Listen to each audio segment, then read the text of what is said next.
નમસ્કાર ખેડૂત મિત્રો, ખેડૂત પરિવારમાં આપનું હાર્દિક સ્વાગત છે। આજે હું તમને સોલાર પાવર યુનિટ કિટ, જેને ઝટકા મશીનની યોજના પણ કહેવામાં આવે છે, ખેડૂતોને રખડતા ઢોર, ભૂંડ અને રોજથી છુટકારો મેળવવા માટે સરકાર દ્વારા આ યોજના બહાર પાડવામાં આવેલ છે, જેમાં ખેડૂતોને 50% સુધી સબસિડી મળવાપાત્ર છે। તો જાણો સંપૂર્ણ માહિતી સરકારની ગાઈડલાઈન મુજબ। જો આપ ચેનલમાં નવા હોય તો ચેનલને સબસ્ક્રાઈબ કરો। સોલાર પાવર યુનિટ કિટ, જેને ઝટકા મશીન પણ કહેવામાં આવે છે, ખેતીવાડી વિભાગમાં આ યોજનામાં સહાય આપવામાં આવે છે। પૂર્ણ લાભ મેળવવા સમય મર્યાદા 10 વર્ષ। આ યોજનાને સાદી ભાષામાં ઝટકા મશીન પણ કહેવામાં આવે છે। ખેડૂતોને રખડતા ઢોર, ભૂંડ અને રોજથી છુટકારો મેળવવા માટે આ યોજના શરૂ કરવામાં આવેલ છે। નોંધમાં જોવા જઈએ તો કાંટાળી તારની વાડ બનાવવા માટે જે ખેડૂતને લાભ લીધેલ હશે તેમને આ યોજનાનો લાભ મળવાપાત્ર રહેશે નહીં। સહાયનું ધોરણ જોવા જઈએ તો ખુલ્લા બજારમાંથી સોલાર પાવર યુનિટ કિટ ખરીદી કરવાની રહેશે, જે સરકારની ગાઈડલાઈન મુજબ સોલાર પાવર યુનિટ કિટના ખર્ચના 50% અથવા 15,000 બેમાંથી ઓછું હોય તે સહાય મળવાપાત્ર છે। તો જાણો સોલાર પાવર યુનિટ કિટની સંપૂર્ણ માહિતી સરકારની ગાઈડલાઈન મુજબ। આ છે solar power unit kit guideline છે। ખેડૂતોએ પોતાની રીતે ખુલ્લા બજારમાંથી સોલાર પાવર યુનિટ કિટની ખરીદી કરવાની રહેશે, જેમાં એનર્જાઇઝ અને બેટરી BIS અને ISIના માર્કાવાળી ફરજિયાત હોવી જોઈએ। Solar panel MNRE ministry of new renewable energy માન્ય હોવી જોઈએ। Earthing system, hooter, alarm module stand ફરજિયાત ખરીદી કરવાની રહેશે। અન્ય જરૂરી એસેસરીઝ ફેન્સિંગ તાર સિવાય ખરીદી શકશે।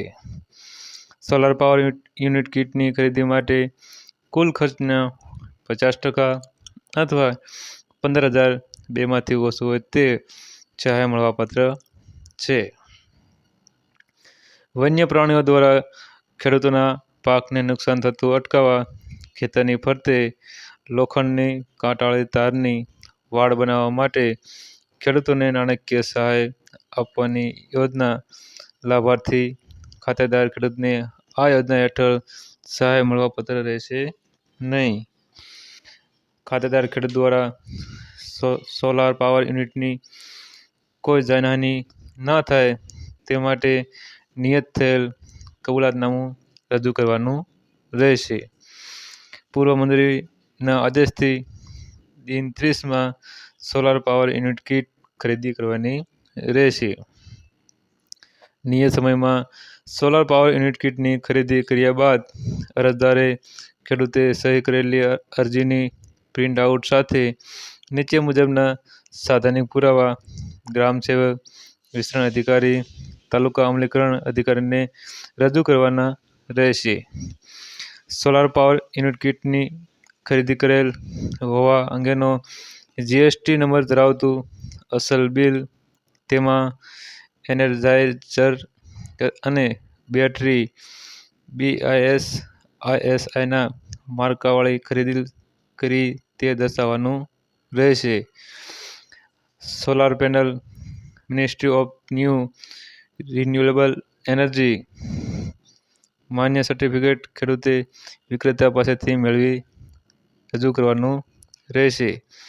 કબૂલાતનામું, 8 આનાની નકલ, રદ કરેલ ચેક અને આધાર કાર્ડની નકલ સંબંધિત કચેરી દ્વારા ખેડૂત તરફથી સાધનિક પુરાવા સહ અરજી મળ્યાથી જરૂરી ચકાસણી કરવામાં આવશે.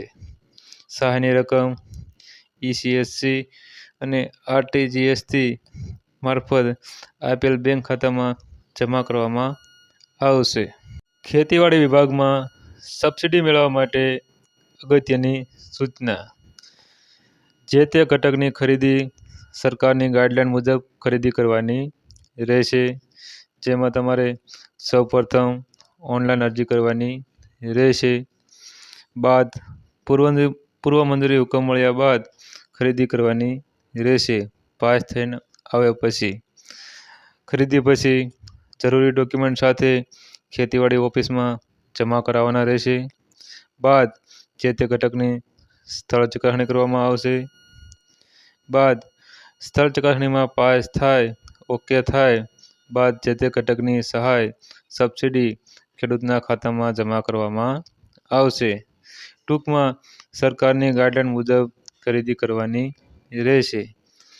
પહેલાં ખરીદી કરવી નહીં, પાસ થયા પહેલાં. પૂર્વ મંજૂરી હુકમમાં યોજના, સહાયની રકમ વગેરે ચેક કરી અને સાધનની ખરીદી કરવી જોઈએ. સરકાર માન્ય કંપની ડીલર પાસેથી ખરીદી કરવાની રહેશે. સરકારના વખતો-વખત નિયમો મુજબ અને નવી પદ્ધતિ મુજબ અરજી કરવાની રહેશે. આવા નવા વિડીયો જોવા માટે જોતા રહો અમારી યુટ્યુબ ચેનલ ખેડૂત પરિવાર. ખેડૂત પરિવાર ચેનલને સબસ્ક્રાઈબ કરો, શેર કરો, લાઈક કરો. જેથી શેર કરવાથી બધાને માહિતી મળી રહે છે. વિડીયોને નીચે જ લખેલું હશે સબસ્ક્રાઈબ, તેના ઉપર ક્લિક કરી અને સબસ્ક્રાઈબ કરવાનું રહેશે. આભાર.